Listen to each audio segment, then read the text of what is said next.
जय माता लक्ष्मी। दोस्तों, भगवान विष्णु, श्री हरि जी और महालक्ष्मी की कृपा पाने के लिए एकादशी दिन सबसे बड़ा व्रत माना जाता है।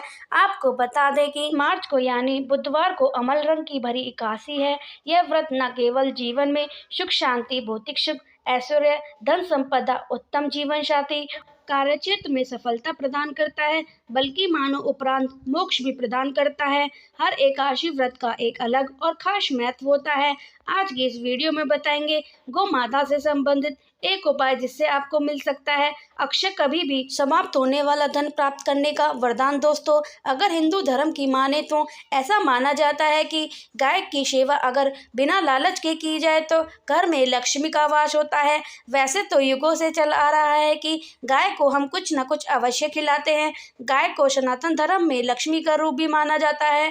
कहा जाता है कि गाय की सेवा करने से परिवार में सुख संपत्ति और संपन्नता आती है।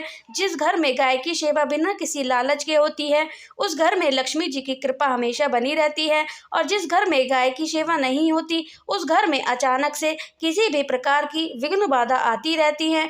दोस्तों, गाय की सेवा करने से, गाय को रोटी खिलाने से क्या फल मिलता है, कि किस अंग को स्पर्श करने से रोग नष्ट हो जाते हैं, गाय को नमस्कार करने से क्या फल मिलता है, इसके मनुष्य कितने फायदे मिलते हैं, आज की इस प्राचीन महान कथा के माध्यम से हम आपको बताएंगे। बिना देरी किए चलिए आपको बताते हैं गाय माता की ये महान कथा। तो एक बार देववर्षि नारद जी भगवान श्री कृष्ण के से मिलने के लिए द्वारका नगरी में पधारे। भगवान श्री कृष्ण के पास आकर नारद जी से उन्हें प्रणाम करते हैं।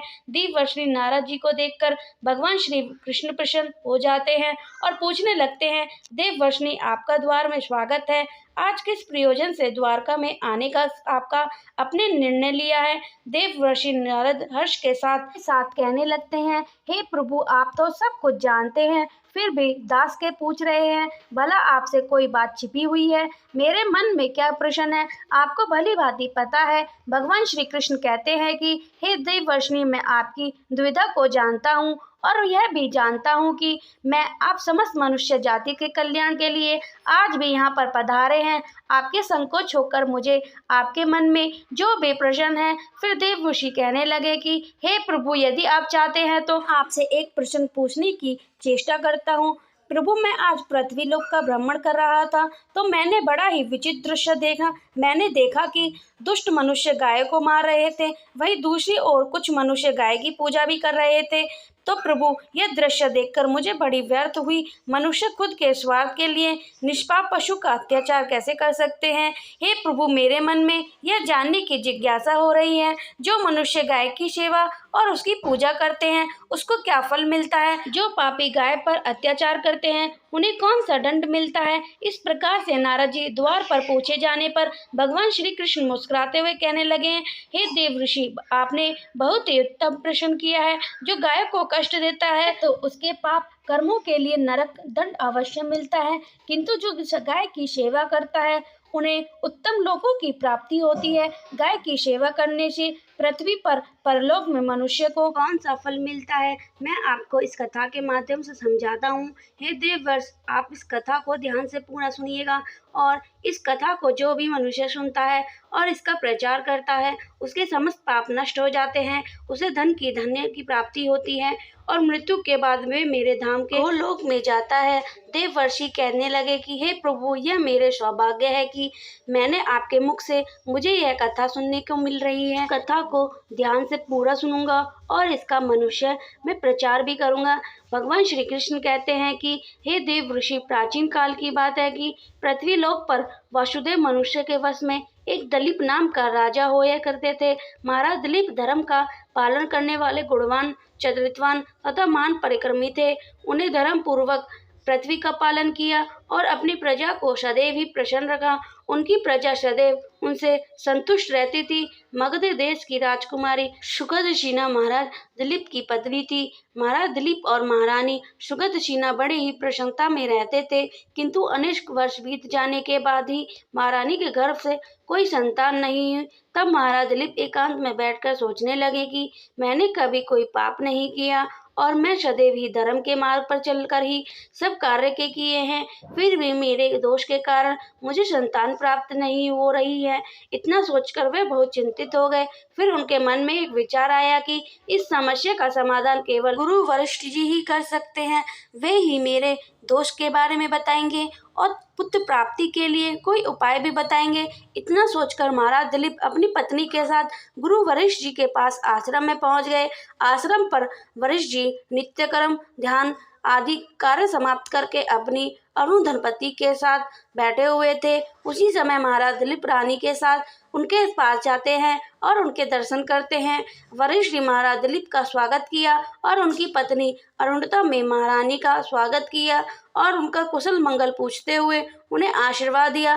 वशिष्ठ जी महाराज दिलीप से कहने लगे, हे राजन, सब कुछ कुशल मंगल है तो ना?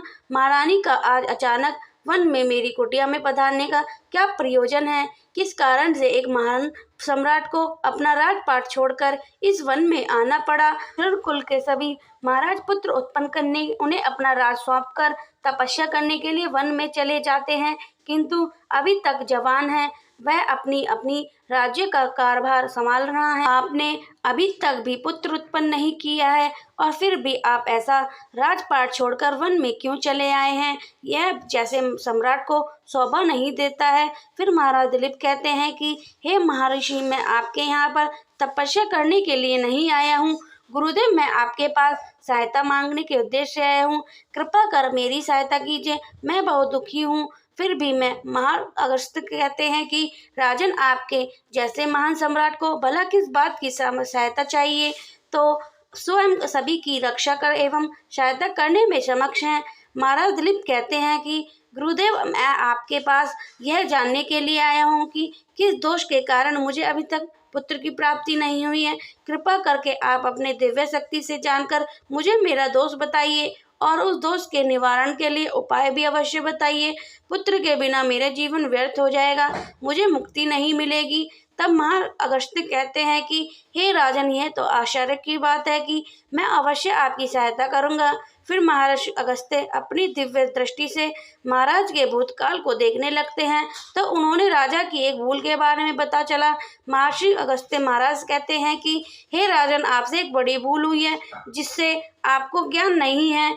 अब आप इंद्रलोक में देवराजा से मिलकर लौट रहे थे, तब मार्ग में एक कल्प वृक्ष के नीचे खड़ी गाय और उसके बछड़े को अपने दुर्लभ कर लिया था। वह गाय और उसका बछड़ा अत्यंत भूखा और कष्ट में थे। आपने उस कामधेनु गाय को न भोजन कराया और न ही उसे नमस्कार किया। उस गाय में आपकी सहायता मांगी, किंतु आप प्रसन्नता में खोए हुए थे और उस गाय को पुकार कर ही सुनकर ही नहीं दिया। कृतज्ञ को देखकर वह गाय अत्यंत दुखी हुई और उन्हें आपको श्राप दे दिया। हे राजन, जो मनुष्य गाय को कष्ट में देखकर उनकी सहायता नहीं करते हैं, भूखे में गाय माता को भोजन नहीं कराते हैं, तो उसे पाप लगता है और उसी गाय के श्राप के कारण आपकी कोई संतान नहीं है। इस प्रकार से महर्षि अगस्त्य ने महाराज दिलीप को उनके दोष के बारे में बता दिया, जिसे सुनकर महाराज बहुत दुखी हुए और पश्चात करते हुए कहने लगे, हाय, मैंने क्या कर दिया? मुझे अब धिक्कार है। मेरी मूर्खता के कारण एक गाय और उसके कोमल बछड़े को इतना दुख सहना पड़ना। मुझे तो अब राजा बनने रहने का भी अधिकार नहीं। महाराज महर्षि कहते हैं कि गुरुदेव, मैं आपकी इस भूल को सुधारना चाहता हूँ। कृपा ही आप मुझे कोई उपाय बताइए जिससे इस घोर से मुक्ति पा सकूं। मेरा अपराध क्षमा के योग नहीं है, किंतु फिर भी मैं प्रत्यक्ष करना चाहता हूँ। फिर महर्षि अगस्त्य कहते हैं कि हे राजन, आप दुखी न हो, इस दोष से मुक्ति का उपाय अवश्य है। आप मेरे आश्रम की नंदिनी का नाम की गाय की सेवा करो और उसे कामदेव गाय की पुत्री, जिन्हें आपने सहायता नहीं की थी, वह पत्नी के साथ मिलकर तुम उस गाय की सेवा करो, उसकी आराधना करो, वह तुझे अवश्य पुत्र प्रदान करेगी। तथा नंदिनी गाय बाहर से उस आश्रम में प्रवेश करती है उस गाय को आता देखकर महाराज अगस्त्य बोले, हे राजन, देखिए, केवल स्मरण करने मात्र से ही कल्याण करने वाली नंदिनी गाय स्वयं चलकर आई है। आप भाग्यशाली हैं। यह गाय निश्चित ही आपके दुखों को दूर करेगी। आप वन में नंदिनी गाय के पीछे पीछे चलकर उनकी सेवा करो, जंगल में रहने वाली इस पशु से उनकी रक्षा करो और आश्रम में लौट आने पर रानी सुगतसिन्हा इस गाय की सेवा करे। इससे प्रसन्न होकर यह गाय तुम्हें निश्चित ही पुत्र प्रदान करेगी।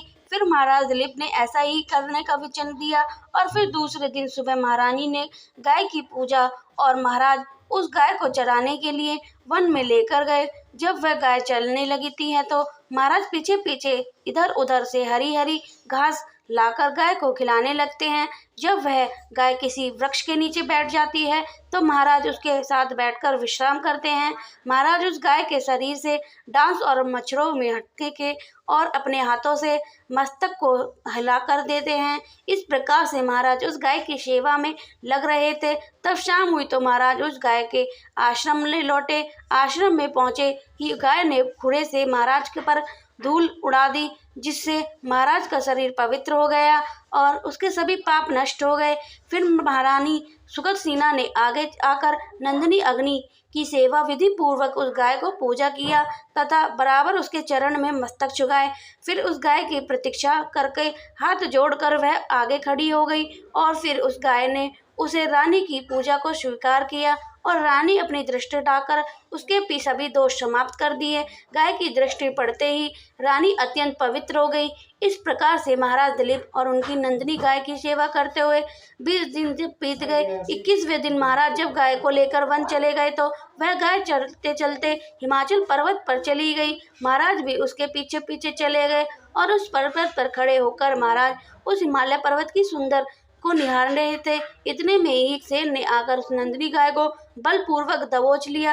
राजा और शेर के आने की आहट नहीं हुई। उस शेर के जंगल में फंसी नंदिनी ने दयनीय स्वर से बड़े जोर से चित्कार किया, महाराज मेरी रक्षा करो, महाराज मेरी रक्षा करो। जैसे ही महाराज उस गाय की पुकार सुनी तो उन्होंने देखा कि एक भयंकर शेर ने उस गाय को दबोच लिया और उस गाय की आंखों में से आंसू की धारा बह रही थी, जिसे देखकर महाराज व्यथित हो गए और उन्हें तुरंत ही अपना बाण निकाला और धनु डोरी पर डाल दिया और उस शेर को मारने के लिए प्रचंड खींची। उसी समय उस शेर ने महाराज की तरफ देखा।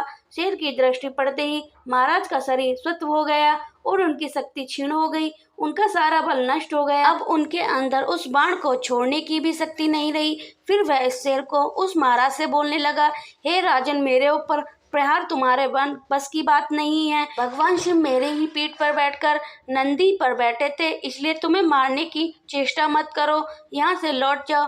विधाता ने गाय को आज मेरे लिए ग्रस्त नियुक्त किया है, इसलिए तुम्हें दखल मत दो।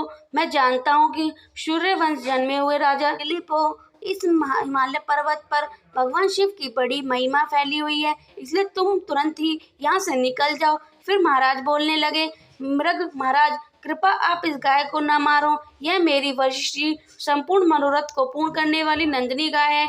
इसकी हत्या करने पर मुझे महापाप लगेगा।